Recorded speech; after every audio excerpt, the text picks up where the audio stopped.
salut tout le monde. Aujourd'hui, on est dans le bois, on marche pour marteler nos érables. Donc, on est avec Philippe Leduc du Club acéricole du Sud du Québec.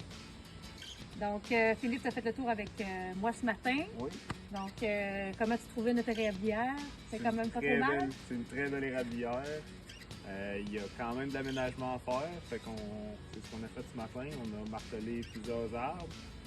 C'est un secteur aussi qui a beaucoup d'essence compagne. Merisier, pine, il y a du cèdre aussi dans ce secteur-là.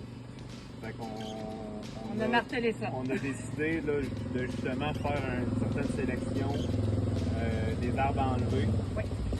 Puis il y a beaucoup de régénération en érable à sucre.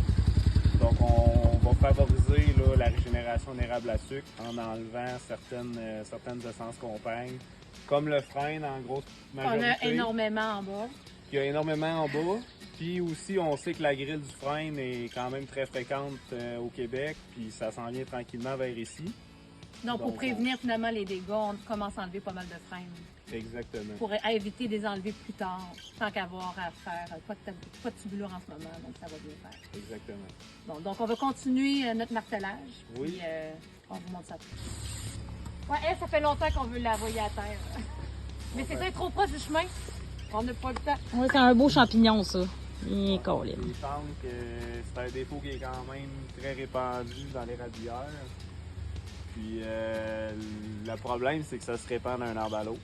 Ouais, actuellement, quand on en a un, on en a plusieurs. Fait que, une grosse partie de l'aménagement acérico-forestier, on fait aussi de l'assainissement. Fait qu'on va enlever des champignons. Pour éviter de les donner aux autres qui sont petites. Exactement.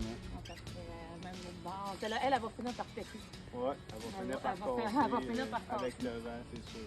Oh, une canette juste pour faire le tour. Ouais, même si ça a 300 ans, hein, c'est bien vide. Hein? Ouais. Et si tu viens de ce côté-ci, tu vas le voir. Là, il y a un trou dedans.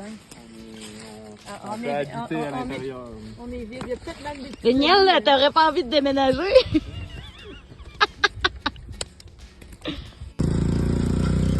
C'est pas mal. Elle te fatigue.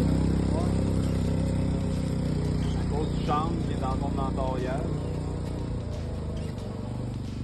Il y en a plus qu'un en plus. Il y en a ouais, elle a plusieurs, plusieurs blessures. Celle-là, elle s'est